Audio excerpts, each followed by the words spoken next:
આજે કલેક્ટર શ્રી નર્મદાની અધ્યક્ષતામાં જિલ્લા સંકલન એવં ફરિયાદ નિવારણ સમિતિની બેઠક હતી, જેમાં જિલ્લા પંચાયતના પ્રમુખશ્રી, સાંસદશ્રી, ધારાસભ્યશ્રીઓ અને તમામ શાખા અધિકારીઓની ઉપસ્થિતિમાં નર્મદા જિલ્લાના પ્રજાના હિતને લગતા પ્રશ્નોની આજે વિગતે ચર્ચાઓ થઈ છે અને સકારાત્મક રીતે ચર્ચાઓ કરીને નર્મદા જિલ્લાના લોકોના સારામાં સારા કામ થાય એ દિશામાં આજે સકારાત્મક બધી ચર્ચાઓ થઈ છે.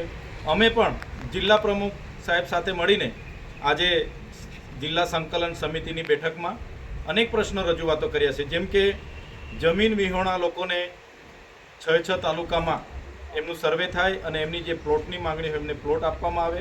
એ જ પ્રકારે નર્મદા જિલ્લામાં પણ MRI, CT સ્કેન અને સબવાહિની જેવી સુવિધાઓ ઉપલબ્ધ થાય.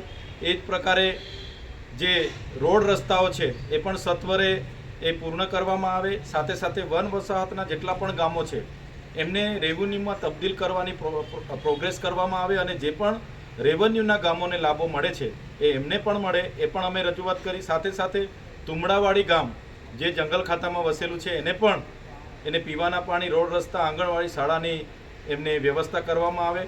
એ જ રીતે આશ્રમ શાળાઓમાં અભ્યાસ કરતા બાળકોને સવારે નાસ્તો અને ભોજન અને સાંજે પણ કઢી, ખીચડી, કઠોળ અને રોટલી જેવી વ્યવસ્થા જે સરકારની ગાઈડલાઈન પ્રમાણે ભોજન તૈયાર થાય છે એ એમને પણ મળે, એ પણ અમે રજૂઆત કરી. સાથે સાથે જે પેન્ડિંગ દાવાઓ છે એને પણ સરકારશ્રી જિલ્લા સ્તરીય વન સમિતિની બેઠક બોલાવી સત્વરે પૂર્ણ કરે એવી અમારી માગણી છે. બીજી આજે ખાસ રજૂઆત મહત્ત્વની એ પણ કરવામાં આવી છે. ગ્રામ પંચાયતમાં કામ કરતા VCથી લઈ સર્કિટ હાઉસ પર, તાલુકા પંચાયત, જિલ્લા પંચાયત અને કલેક્ટર કચેરી સંલગ્ન તમામ કચેરીઓમાં, બાંધકામ, વન વિભાગની કચેરીઓમાં કામ કરતા પટાવાળા હોય, સિક્યુરિટી ગાર્ડ હોય કે રોજમદાર હોય કે સર્કિટ હાઉસ ઉપર કામ કરતા તમામ લોકો માટે સરકારશ્રીએ નક્કી કરેલા ધારા ધોરણ મુજબ, લઘુત્તમ વેતન ધારા મુજબ એમને પગાર આપવામાં આવે અને તમામ પ્રકારના લાભ એમને આપવામાં આવે એવી આજની જિલ્લા સંકલન સમિતિની બેઠકમાં અમે રજૂઆત કરી છે. સાથે સાથે નેશનલ હાઈવે ઓથોરિટી દ્વારા વડિયા પેલેસના જે દુકાનદારો છે એમને ડિમોલેશન કરવામાં આવ્યું છે, ત્યારે એ નિરાધાર લોકો છે, નાની રોજગારી કરીને પોતાનો જીવન નિર્વાહ કરે છે, એમને પણ ત્યાં પોતાની નાની દુકાન ચાલુ રાખવા દેવામાં આવે એની પણ અમે વાત કરી છે.